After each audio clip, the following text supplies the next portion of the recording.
Il n'y a pas de limite à ce que Dieu peut faire à travers un disciple obéissant. Ceci dépend de notre imitation de Jésus continuellement. Alors ma question est, les disciples de qui êtes-vous ?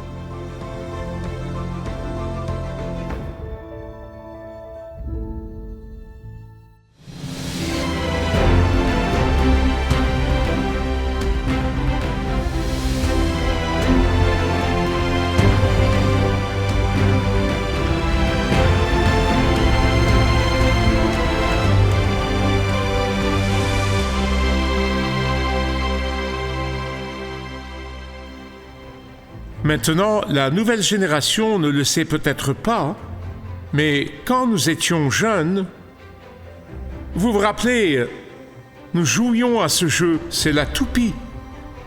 Et c'était une compétition pour voir quelle toupie tournerait le plus longtemps.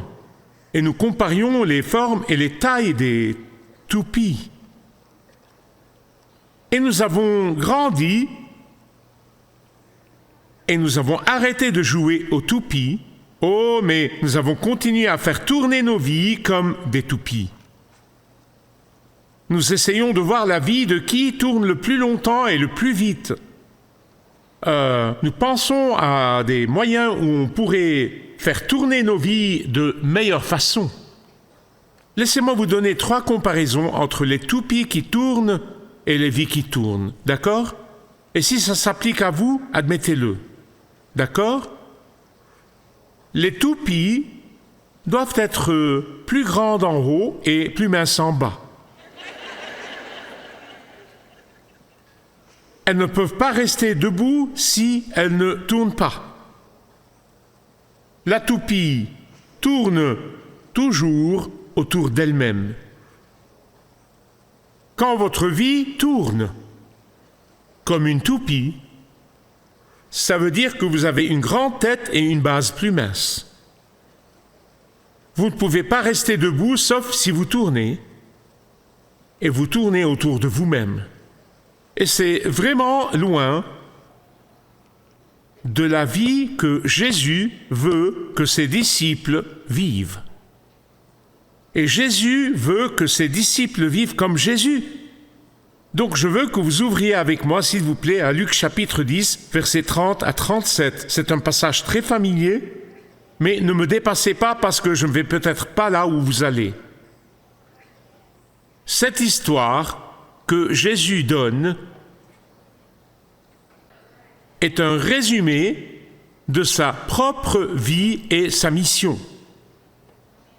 C'est l'histoire de Jésus. Et laissez-moi le mettre dans son contexte, d'accord ? La discussion a commencé avec un homme de la loi qui essayait de questionner Jésus. Cet homme voulait savoir quel genre de vie il devrait vivre pour pouvoir gagner la vie éternelle. Vous voyez, il pense toujours à gagner la vie éternelle. D'abord, Jésus a cité l'Écriture. Nous avons vu cela dans le dernier message, « Aimer comme Jésus ». Et pourquoi c'était un nouveau commandement quand Jésus a dit « Aimez-vous les uns les autres comme je vous ai aimés ». Mais Jésus a cité l'Ancien Testament et il a dit « Tu aimeras le Seigneur ton Dieu de tout ton cœur, etc. » Et ensuite « Aime ton prochain comme toi-même ». Même les hommes de la loi, vous devez le comprendre, ils sont des personnes très pratiques. Ils sont très pratiques. Ils sont réalistes. Cet homme voulait savoir comment aimer Dieu et son prochain marcherait dans la vie de tous les jours. Comment cela marcherait ? Je veux dire, comment vivrait-on cela ? C'est une chose de le réciter, et ça s'appelle le schéma dans la langue hébraïque, et il dirait « Oh, écoute Israël, l'Éternel notre Dieu est le seul éternel », et il le disait chaque jour, littéralement. Mais cet homme voulait vraiment savoir comment cela marcherait-il dans ma vie de tous les jours, comment cela marcherait-il dans mon quotidien.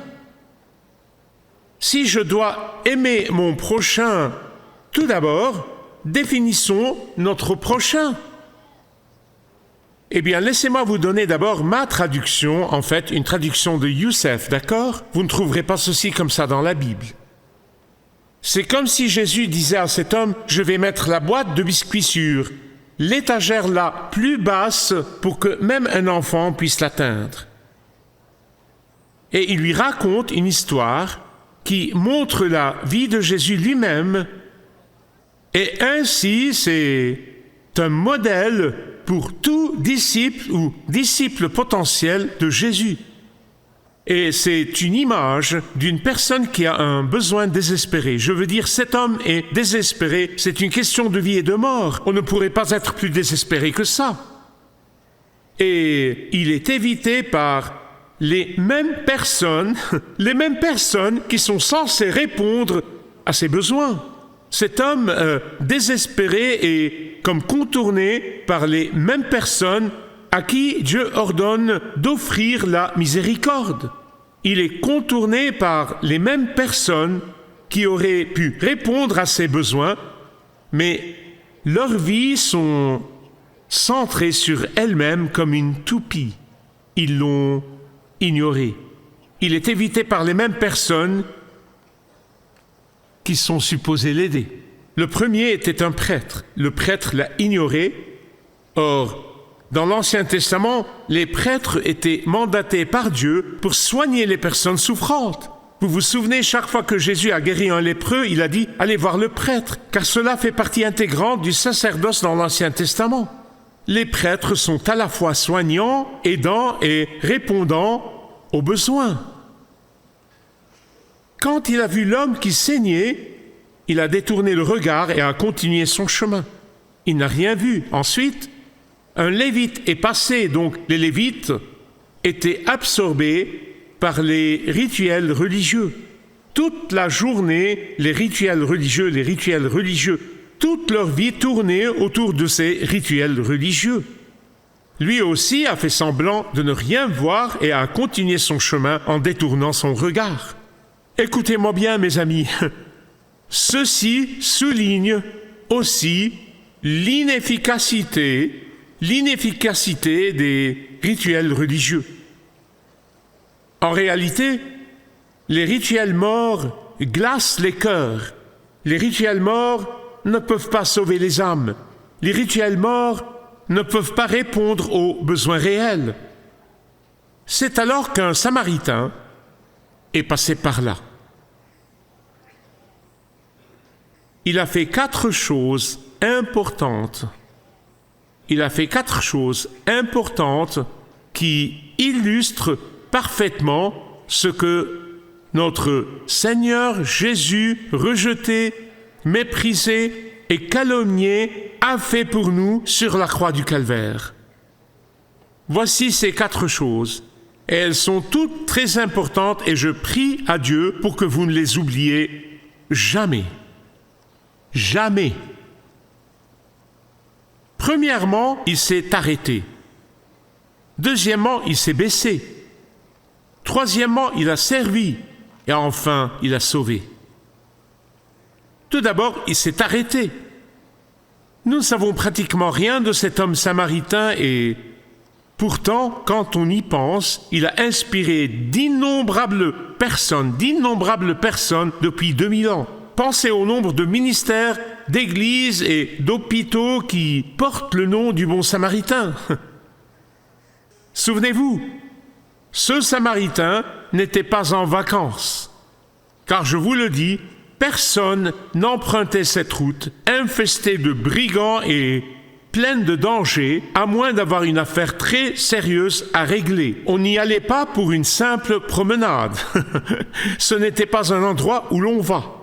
Donc, il n'était pas en vacances, il n'avait pas beaucoup de temps libre, et ce Samaritain ne passait pas son temps à ne rien faire ou à chercher quoi faire. Il n'avait même pas quelques heures à tuer.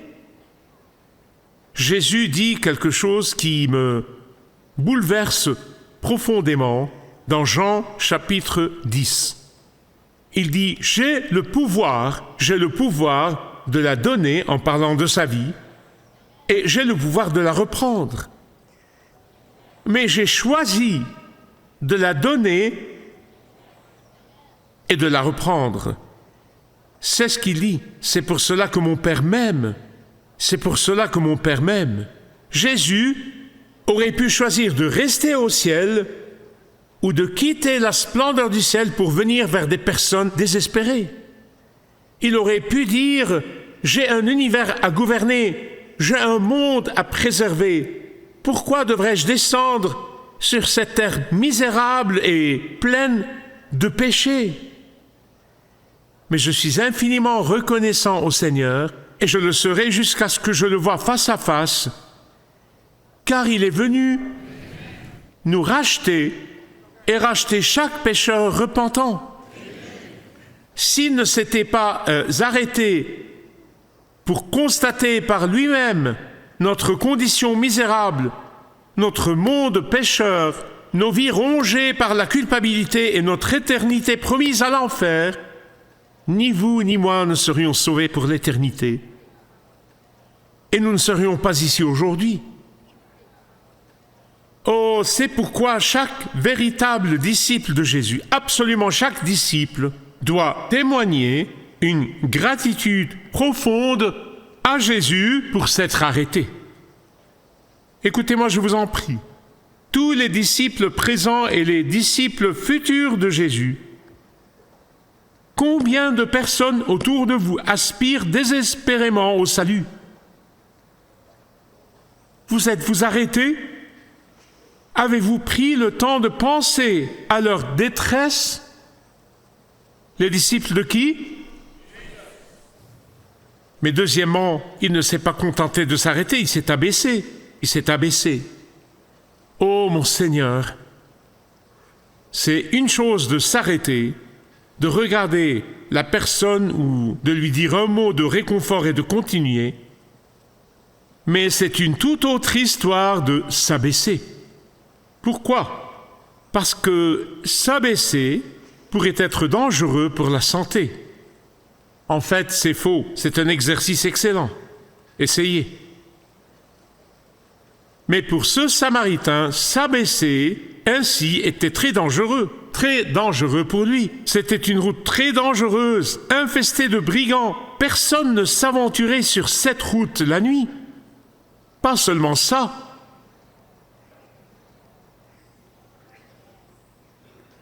Il risquait sa propre réputation.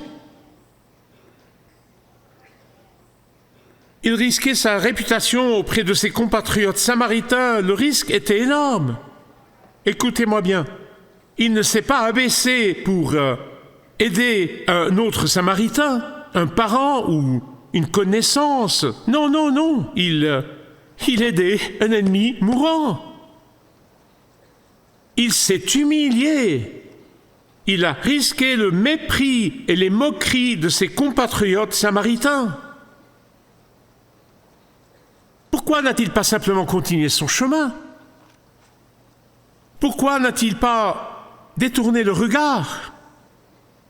Pourquoi n'a-t-il pas fermé les yeux et fait semblant de ne rien voir comme le prêtre et le lévite? Pourquoi n'a-t-il pas fait comme si de rien n'était, comme si quelqu'un d'autre allait s'en occuper? Pourquoi n'a-t-il pas simplement ignoré les cris de détresse de cet homme? Et Jésus dit, cet homme a fait ce que j'ai fait, moi, Jésus. Cet homme a pris Jésus pour modèle. Cet homme était le véritable disciple de Jésus. Et il ne s'est pas contenté de s'arrêter, il s'est abaissé.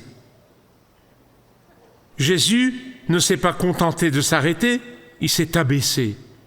Il a déposé sa couronne royale, il a abandonné les louanges des anges, il a abandonné la majesté de sa fonction, il a abandonné son pouvoir souverain illimité et il s'est arrêté. Il s'est abaissé dans notre monde. Pourquoi?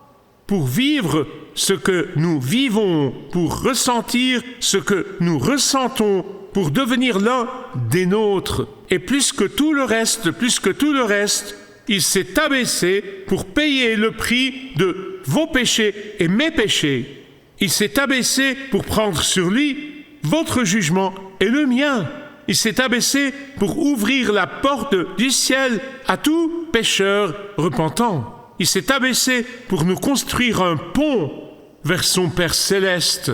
Il s'est abaissé pour devenir notre frère aîné. Notre frère aîné Jésus. Rendons-lui gloire. Rendons-lui gloire.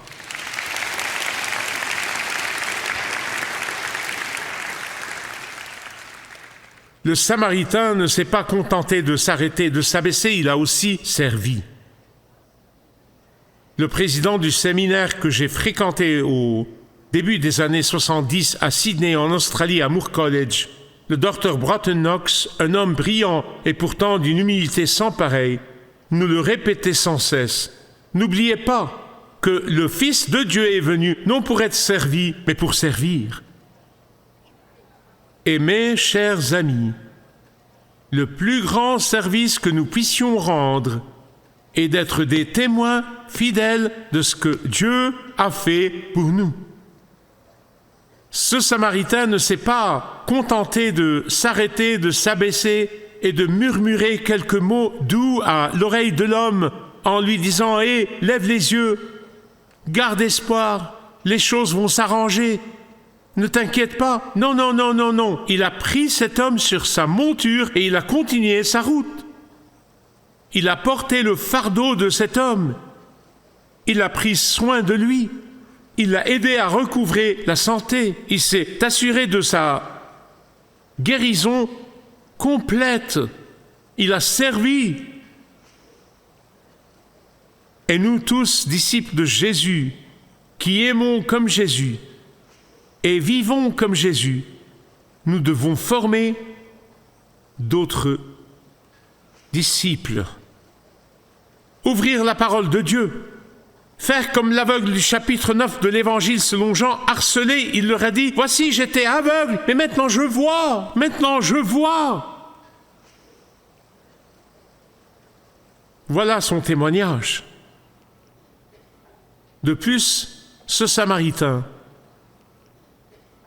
a pris cet homme à d'autres qui pourraient l'aider. Reconnaissant ses limites, il a impliqué d'autres personnes.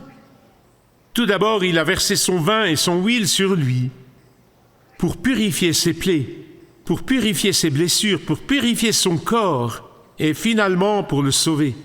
Écoutez-moi, lorsque le Seigneur Jésus-Christ a versé son sang sur la croix du Calvaire, il est devenu le seul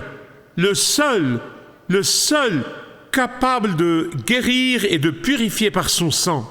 Il est devenu le seul capable de sauver et de restaurer par son sang. Et ne manquez pas ce que je vais vous dire, seul le sang de Jésus-Christ peut purifier un cœur de la haine, de la rébellion et du péché. Seul le sang de Jésus-Christ peut purifier le cœur et la pensée. Seul le sang de Jésus-Christ peut transformer des vies.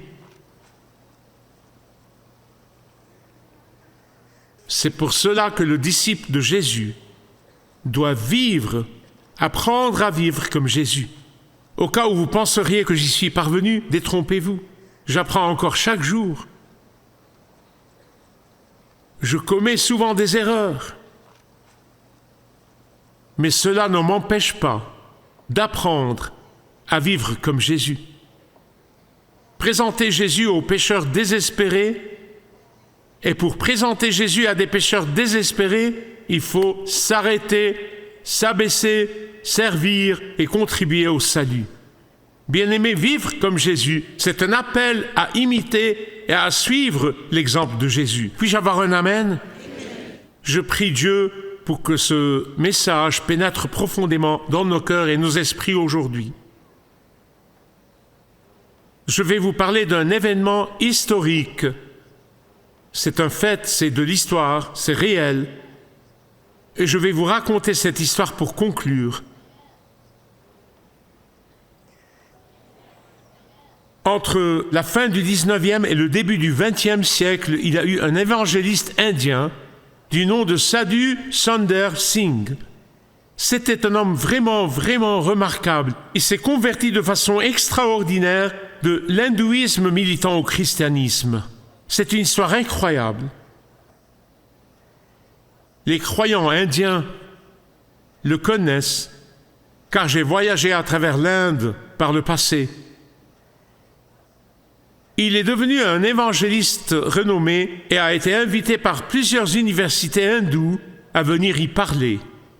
Lors d'un symposium dans une université indienne, où il a été invité comme conférencier, le maître de cérémonie lui a demandé « Monsieur Singh, qu'avez-vous trouvé dans le christianisme que vous n'avez pas trouvé dans l'hindouisme ?» L'homme s'est levé et il a dit « J'ai trouvé Jésus ». Puis il s'est assis.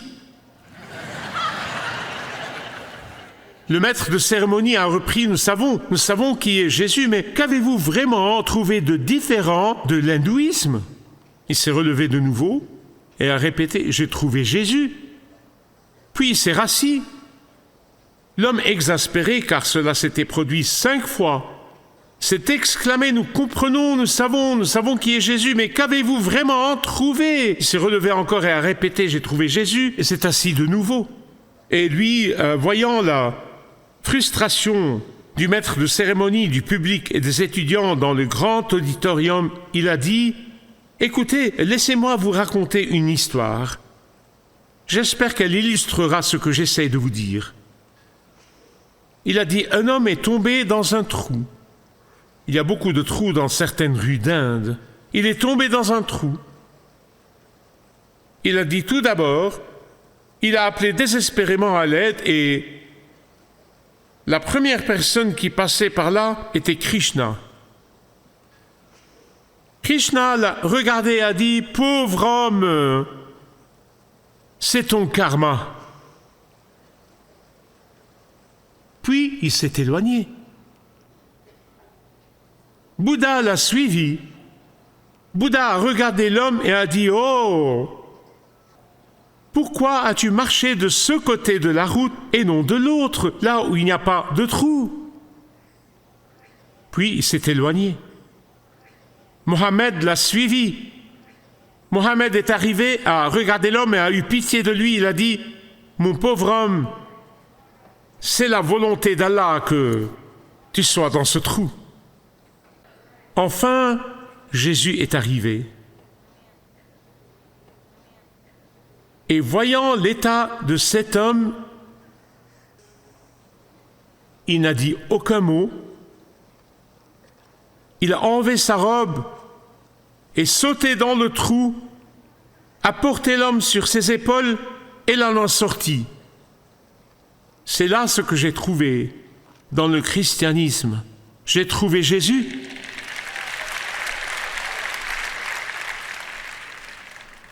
C'est ce que je veux dire par trouver Jésus. Et un silence absolu a envahi la salle lorsque M. Singh a présenté Christ aux étudiants.